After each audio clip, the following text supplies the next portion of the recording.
So hello everyone, कैसे हो आप लोग? आई होप आप लोग बढ़िया होंगे।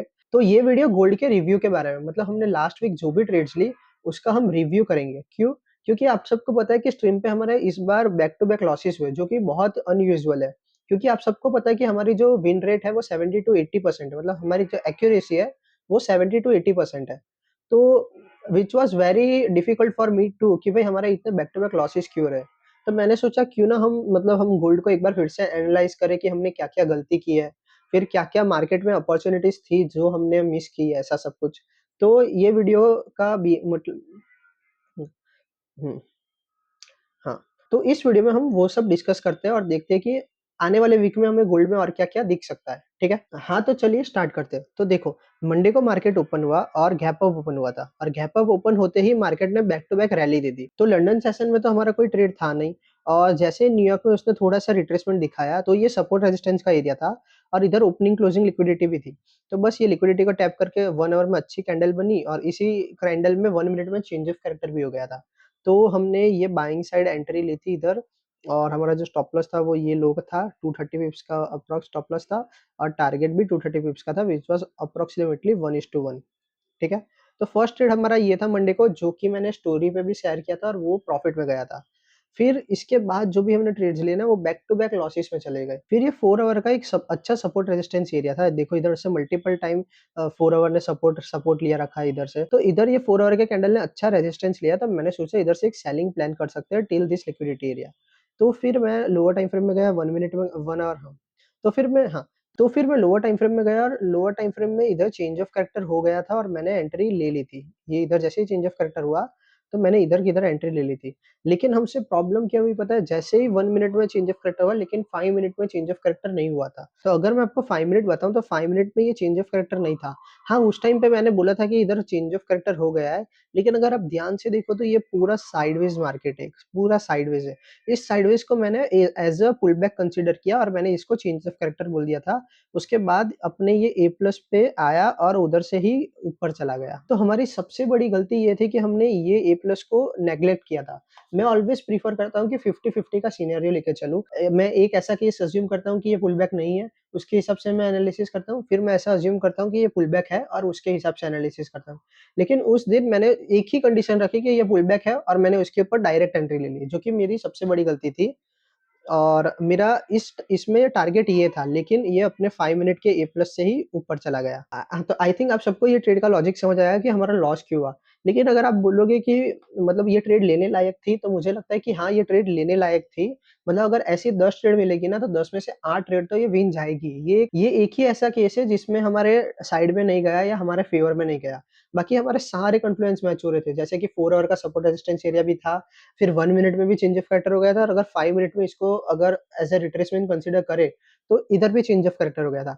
तो मुझे लगता है कि ये ट्रेड तो हमें लेनी ही चाहिए थी, तो अगर इसमें लॉस हुआ है तो कोई प्रॉब्लम नहीं है। तो देखो वेडनेसडे में क्या हुआ, जब 1 आवर पे मैंने देखा, तो 1 आवर का ये एक अच्छा ए प्लस एरिया था और मैंने आप सबको बोला कि 1 आवर में ये अच्छा ए प्लस एरिया और इधर 4-5 डोजी बनी है, उसके बाद एंगल्फिंग कैंडल बनी थी।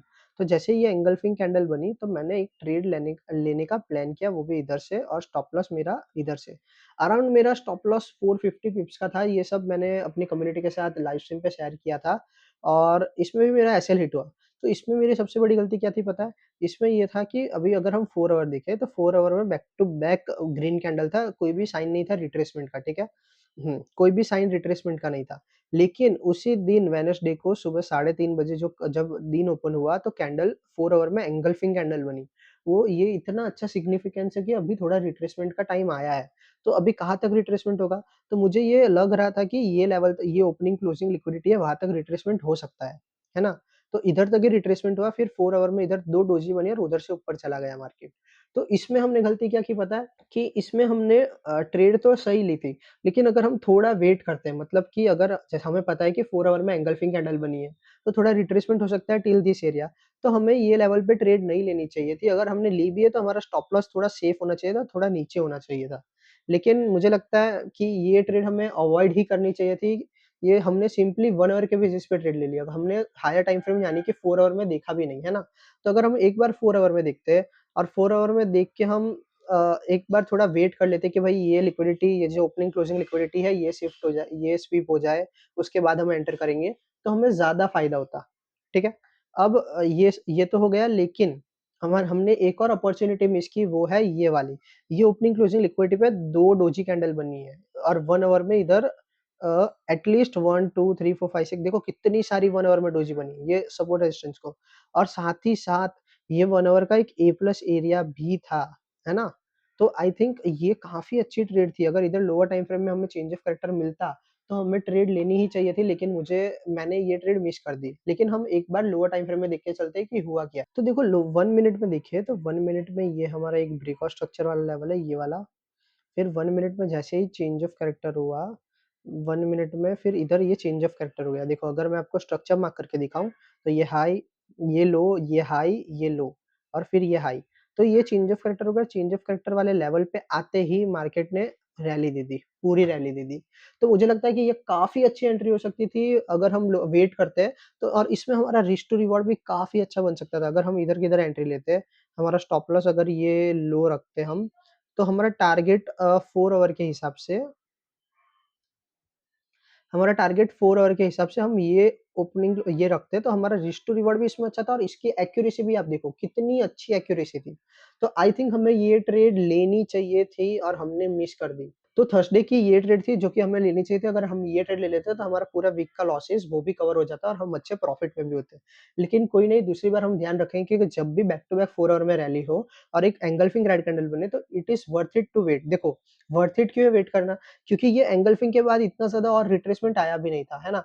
अगर और थोड़ा रिट्रेसमेंट नीचे आ जाता और फिर मल्टीपल डोजेस बनती जैसे इस एरिया पे बनी, तो हम एंट्री ले सकते थे बाइंग साइड।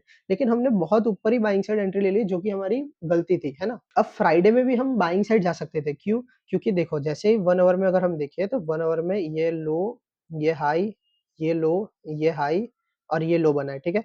अब ये जैसे इधर से इम्पल्स आया ना, तो ये ब्रेक कर दिया इसने, इसको ब्रेक कर दिया और इंटरनल चेंज ऑफ कैरेक्टर हुआ, एक्सटर्नल नहीं हुआ, इंटरनल हुआ। अब मैंने इस वीक ये नोटिस किया कि इंटरनल स्ट्रक्चर्स बहुत अच्छे से वर्क कर रहे थे। हाँ, तो जैसे ही मैं सुबह 9 बजे उठा, तो मैंने एक बाइंग साइड एंट्री प्लान की थी इधर, ये एरिया पे। अब उसका रीज़न क्या था कि मैंने 15 मिनट में देखा, तो 15 मिनट में हायर हाई का फॉर्मेशन हुआ था। 15 मिनट में हायर हाई का फॉर्मेशन हुआ था ऐसे, ये ऐसे। तो हाँ, तो मैंने ये जो अभी लेटेस्ट इम्पल्स आया था, इस इम्पल्स में मैंने फिब यूज़ किया और फिब में गोल्डन ज़ोन एरिया पे एक डोजी बनी थी। लेकिन ये सुबह 7 बजे बनी थी, जिस टाइम पे मैं सो रहा था और जब मैं उठा तब मार्केट इधर कहीं पे था। तो हाँ, तो मैंने देखा कि इधर मल्टीपल टाइम ये क्या बोलते हैं इसको, कंसोलिडेशन हुआ है। इधर मल्टीपल टाइम कंसोलिडेशन हुआ है, तो मैंने सोचा एक एंट्री तो बनती है इधर। तो मैंने एक एंट्री इधर ली थी लॉन्ग पोज़ीशन की ऐसे, और उसमें जो मेरा स्टॉप लॉस था वो ये लो का था 120 पिप्स, और जो मेरा टारगेट था वो 1:1 था ये। तो 1:1 ये वाला कुछ था ऐसे। हुँ, तो इसमें मैंने ये ट्रेड ली, लेकिन मैंने अर्ली एग्ज़िट कर दिया क्योंकि इस वीक मुझे बहुत सारे लॉसेस हुए थे। तो मैं थोड़ा इमोशनली डिमोटिवेटेड भी था और मेरी साइकोलॉजी भी अच्छी नहीं थी। लेकिन अभी मुझे ऐसा लग रहा है कि I am fully motivated for the next week. देखो ये हमें जब जब भी हम ऐसे करते हैं ना, एनालाइज़ करते हैं ना, तो हमें हमारी गलतियों के बारे में पता लगता है, जो कि बहुत अच्छी चीज़ है।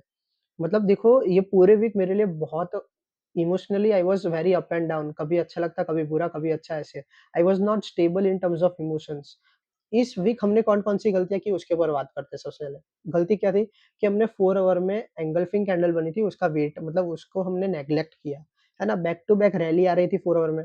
फिर अगर एक एंगल्फिंग रेड कैंडल बनी, इसका मतलब थोड़ा रिट्रेसमेंट का चांस बनता है, उसको हमने इग्नोर किया फर्स्ट। सेकंड, हमने 1 मिनट का चेंज ऑफ कैरेक्टर तो देखा, लेकिन 5 मिनट का चेंज ऑफ कैरेक्टर नहीं देखा। 5 मिनट के हमने मतलब 5 मिनट के कंसोलिडेशन को हमने एज़ रिट्रेसमेंट कंसीडर कर दिया, है ना? वो भी हमें नहीं करना चाहिए था। तो आई थिंक इस वीक हमारी ये दोनों ही गलती थी और हमें इन दोनों गलतियों पे इम्प्रूव करना है।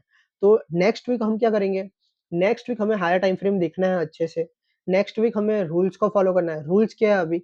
रूल्स हमने अभी लाइव स्ट्रीम पे ऐसे लिख रखे हैं। ये रहे रूल्स, ये रहे। तो रूल्स क्या-क्या है? Don't take trades on someone else setup. हमें कोई किसी भी दूसरे के सेटअप पे ट्रेड नहीं लेना है। दूसरा, don't be greedy, don't enter in FOMO, trade with logic not emotions, है ना? मैंने इधर अच्छे से एंट्री ली थी, लेकिन मैंने अर्ली एग्जिट कर दिया। अगर नहीं करता तो मैं और ज़्यादा कॉन्फिडेंट होता नेक्स्ट वीक के लिए। अब थर्ड रूल क्या है? Wait for the setup, 3 trades a week can make me profitable, so why to rush? तो ये बात समझ लो कि कम से कम ट्रेड लेंगे तो उसमें भी प्रॉफिटेबल बन जाएँगे, ठीक है?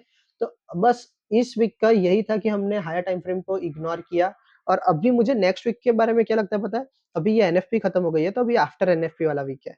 तो मुझे लगता है आफ्टर दिस कैंडल ये अच्छा सपोर्ट रेजिस्टेंस वाले एरिया पे क्लोज़ होके इसने अच्छी कैंडल बनाई है। तो मुझे ऐसा लगता है कि अभी नेक्स्ट वीक बुलिश होगा, गोल्ड ऑल टाइम हाई को ब्रेक कर देगा।